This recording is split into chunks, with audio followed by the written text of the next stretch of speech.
佢呢條係 sample paper M2 第6條。咁首先俾條 equation 嚟啦，咁叫做 C， 咁就話啦，想你揾個 equation of tangent，咁啊係呢個1,1嘅呢個 point。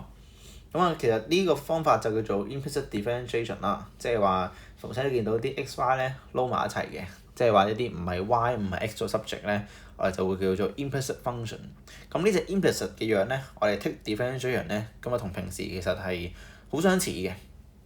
咁啊，首先我哋猜嚟識出嚟先啦，3嘅乘以 e x 減 y 次叫做 x square 加 y square 加1。而你兩邊去 differentiate 嘅話咧，記得我哋係 differentiate with respect to x 嘅。OK， 我哋最終目標咧係想揾嗰個叫做 dy dx。OK， 我想揾個 dy dx 出嚟。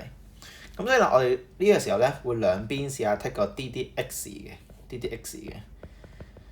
係啦，咁啊應該就叫做 ddx 入邊呢堆。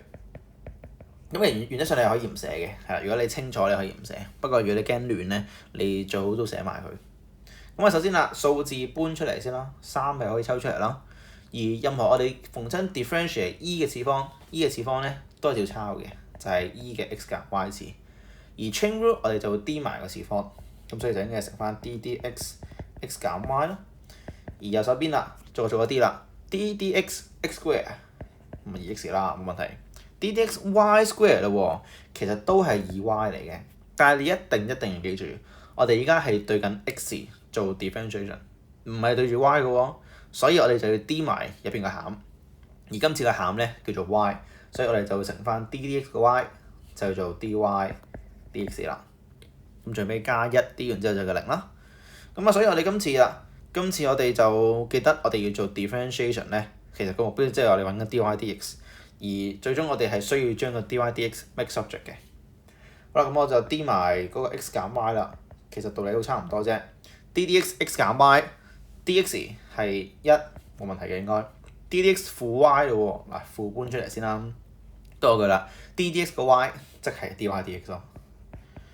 OK， 即係 dy dx 咯。咁而家嚟啦，我哋就即係叫 2x 加2個 y 啦，就乘翻個 dy dx 啦。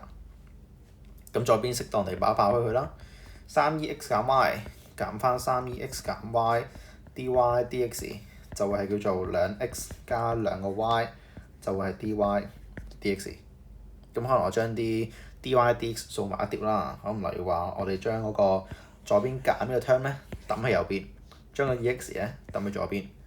咁啊，你計到嘅就會係 3ex 減 y 次減 2x， 咁啊就會係叫做抽個 dy dx 出嚟，就叫做3嘅 ex 加 y 次，所以 x 減 y 次，同埋嗰個叫做 2y 加埋一齊咁多個 dy dx 啦。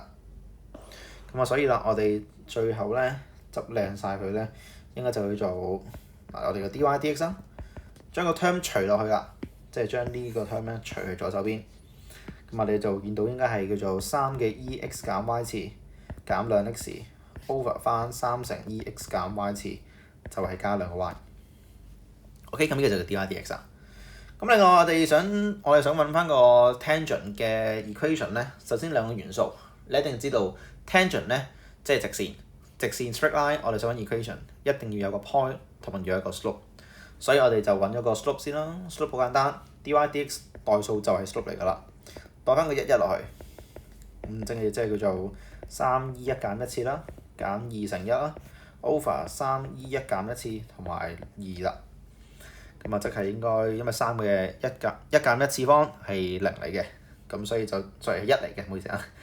e 嘅0次方叫做1，咁所以就係3減2 over 3加2，即係叫做1/5。咁啊，你知道一件事就係佢已經係 slope 嚟㗎啦嚇。佢已經係 slope 嚟㗎，千祈唔好可能你哋即係我見到好多學生跟即係唔知做啲乜嘢啦，係啦，到最尾唔知代啲咩數落去啦。記得1/5就係 slope 嚟㗎啦，唔好諗咁多。OK， 1/5嚟㗎啦。咁啊，再之後咧，我哋就會揾埋個 point 啦。但係其實個 point 我哋一早知道咗㗎啦，就叫做11。OK， 咁所以我哋有 point 有直線就搞掂晒㗎啦。咁啊，所以最後啦個 equation 啦，即係the equation required， 即係佢想要嘅 equation 咧，就會係叫做 y 減翻個 y coordinate 嘅1啦，就叫做 slope 1/5乘翻個 x 減 x coordinate。咁啊，你可以用呢個叫做 y 定 mx 加 c 嘅 format，即係減1/1，再加就叫做加4/5。你可以用呢個 format，或者你可以執做 ax 加 by 加 c 等於0嘅 format。咁啊執完之後，其實應該叫做 x 減 5y 再加4等於0嘅。OK，x 減 5y 加4等於0，呢兩個都得，咁理解一個。OK，咁呢個就係咁啦。